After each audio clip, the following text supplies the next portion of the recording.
Na wasalimu wa Kristo wote wanaotazama chaneli hii ya Kenyascope. Hamjambo, Bwana Yesu asifiwe. Na vile vile kwa Waislamu wote ambao huwa wanatazama chaneli hii, manake leo ni siku yenu vile vile Eid Mubarak. Kwa hivyo leo hii nataka tuangazie ile tume ya Chande iliyoundwa na Samia Suluhu kuchunguza mauaji yaliyofanyika mwaka jana kwa ajili ya maridhiano.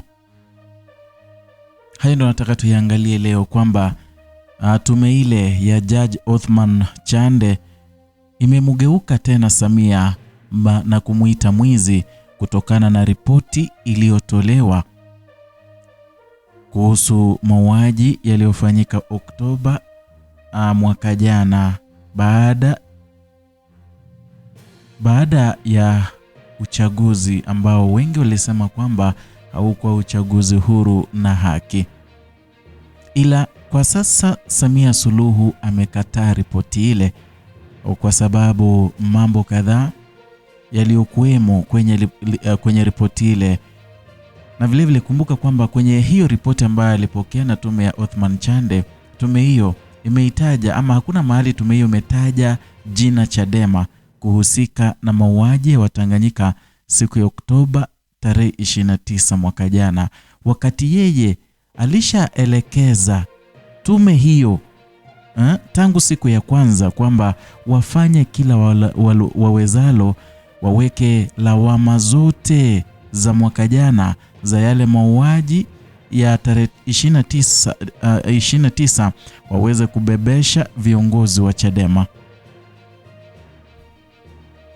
Kwa hiyo Samia Suluhu amegeuka timu ile. Sijui ni Samia amemgeuka ama ni timu ile imegeuka, ila nashuku ni timu ile iligeuka Samia, manake unajua kuna jambo unaweza lifanya vile vile uone kwamba unaenda kinyume na haki za binadamu. Manake kutokana na uchunguzi timu hii ama tume ile ya Othman Chande iliyofanya kote nchini, iligundua kwamba Chadema haikuhusika kwa vyovyote vile, ila Samia Suluhu anataka kujiondoa kinondoni. Alikuwa anataka kujiondoa kwenye moto, awekelee hiyo blame yote, awekelee makosa yote Chama cha Demokrasia na Maendeleo. Vile vile kuna jambo la pili ambalo tume hiyo iliandika na kuonyesha kwamba kidogo ilikuwa imetofautiana na huyu limama Samia Suluhu, kwamba kwenye ripoti hiyo ya awali ya tume hiyo ilionyesha kwamba asilimia kubwa ya watu waliopigwa risasi na kuuawa Oktoba 29 hawakuwa kwenye maandamano, bali walifuatwa majumbani mwao na kupigwa risasi. Na sasa huyu mama dikteta Samia amekataa hiki kipengele kabisa. Anataka kwamba tume iseme kwamba waliopigwa risasi asilimia kubwa tu walikuwa waandamanaji na walikuwa wakichoma na kuharibu mali za umma na za watu binafsi. Huyu mama Samia lakini huwa nashangaa sana, manake nchi ya Tanzania ilikuwa ni kisiwa cha utulivu, kisiwa cha amani, lakini jinsi anavyoendesha hii nchi ya Tanzania, anaiendesha kama mtu anayeongoza familia yake, kama mama anayefokea watoto wake, yani hadi tume ambayo aliteua yeye mwenyewe sasa hivi anakataa ripoti yao. Kwa maana ya kwanza akawaambia wawekelee lawama zote Chadema, wakakataa. Pili, hapa vile vile akawaambia waseme kwamba waandamanaji ndio waliopiga risasi na vile vile walikuwa na haribu mali na vitu za umma binafsi. Kwa hiyo Samia amewageuka, manake hawajafanya jinsi alivyowaagiza. Vile vile kuna jambo la tatu kwenye ripoti hiyo ya awali ambayo iligusia kuhusu makadirio ya watu waliouawa na ishu ya miili ya watu kuchukuliwa mochwari na vyombo vya ulinzi na usalama. Hata hilo limezua mjadala mkubwa na limemkasirisha sana Samia.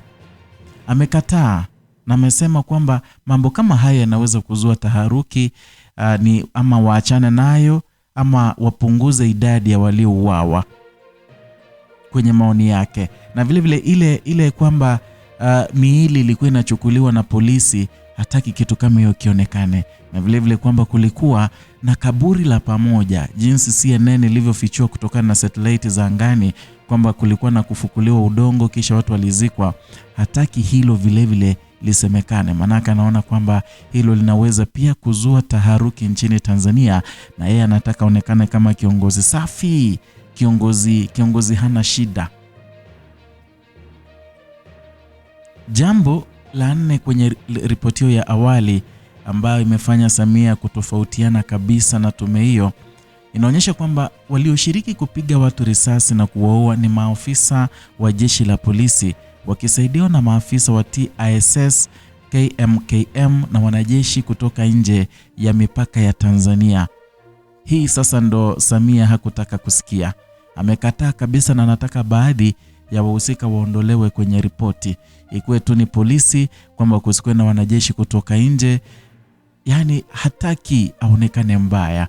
Imefanya kwamba tume ile ya Othman Chande sasa wamekorofishana vibaya, manake hawafuati maagizo ya huyu limama. Kwamba najua mwanzo tuliwaambia kwamba hii ripoti inakuaje tume inachunguza mauaji na timu yenyewe ilete maridhiano, mambo mawili tofauti. Huyu mtu anatubeba aje wa Tanzania? Hani mambo mawili tofauti. Na kwamba inakuaje, unajua yeye ndiye mhusika mkuu katika mauaji yaliyotokea mwaka jana, manake yeye ndiye alikuwa anatoa amri.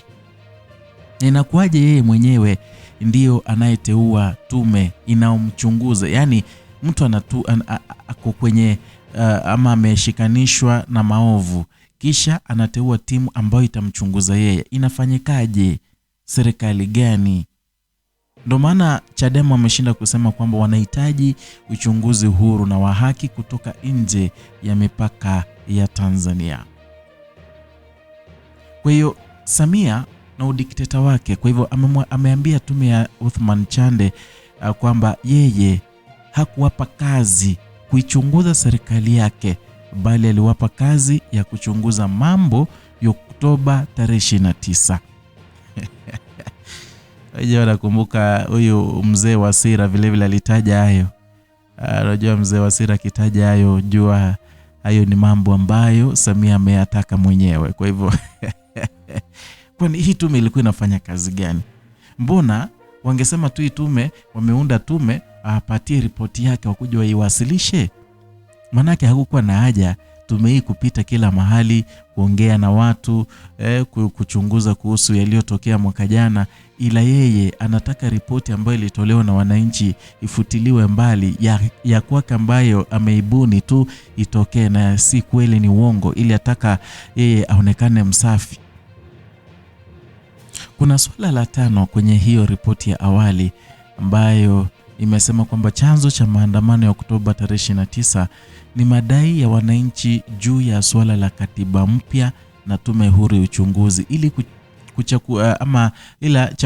cha kushangaza sasa ni kwamba huyu Samia anailazimisha tume ya Chande iseme kwamba chanzo ni Chadema kukataa kushiriki uchaguzi, na kwamba Chadema baada ya kukataa kushiriki uchaguzi kilitisha na kuhamasisha watu waandamane. Mara sijui Chadema ilichochea wananchi kuichukia serikali.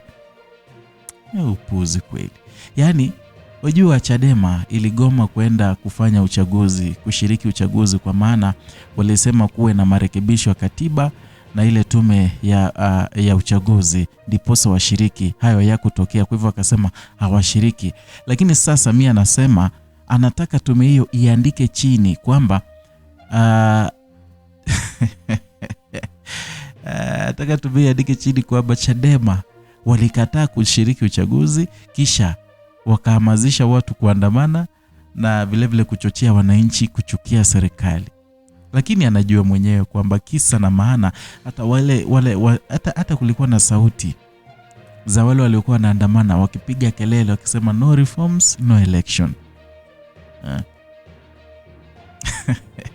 Alafu huyu mama dikteta vile analazimisha tume kwenye mapendekezo yao pamoja na mambo mengine kwamba waseme Chadema ifutiwe usajili. Tume wamemwambia kuifutia Chadema usajili kutasababisha nchi ikose utulivu, hali ambayo sasa hivi inaweza kusababisha nchi ingine ama nchi hii ya Tanzania ingie kwenye machafuko kwa mara nyingine. Unajua Unajua Samia na ukali wake na udikteta wake alikuwa na mpango tangia mwaka jana wa kufuta Chadema, manake ndio chama tu kinachompa shida nchini Tanzania. Ndicho chama tu kinachompea uoga. Ngawaje mwaka jana wakati wa uchaguzi ama wakati wa kampeni, kile kipindi alikuwa anasema kwamba Chadema wanajisikia sukari, Chadema na tuna vyama vingi vya upinzani. Na inakuwaje sasa hivi hakuna wasiwasi na Chadema na anataka Chadema akifutwe? Najua vitu vimekuwa vikitokea nchini Tanzania ni kinyume na sheria. Tuanze na Tundu Lissu kushikwa, tuanze na mambo yote yanayofanywa Bawacha juzi, siku ya wanawake duniani. Kumbuke siku ya kusherehekea miaka hiyo yote ya kuwepo kwa chama cha Chadema, watu wakatawanywa na mabomu ya machozi, bendera yao ikazushwa. Ni njia Samia anataka kuangusha chama cha demokrasia na maendeleo. Na unajua kinaya na haya yote, wananchi walidata kwenye haya yote. Wananchi wa Tanzania wanapenda Chadema. Ndiposa wakati haya yote litokea, tulikuwa naona wananchi hadi mtu ako kazini, shambani tu analima, pengine anapanda na palilia, lakini mbele yake kuna bendera ambayo ameidungilia pale ya Chadema. Yaani kuonyesha ule uaminifu kwa chama. Samia atawezana kweli? Ni swala ambalo huwa linanichekesha, na jinsi huyu mama aliyejitwika uongozi anavyoongoza nchi ya Tanzania. Ila haya ni ya kwangu, ila hayo yote ni ukweli. Vile vile waweza kuniandikia maoni yako hapo chini kuhusiana na ripoti ya kwanza ambayo imefanya Samia kutofautiana na tume yote ya Othman Chande. Na ikiwa kama wewe ni mgeni hapa, tafadhali gonga alama ya kengele na vile vile subscribe, like na kushare.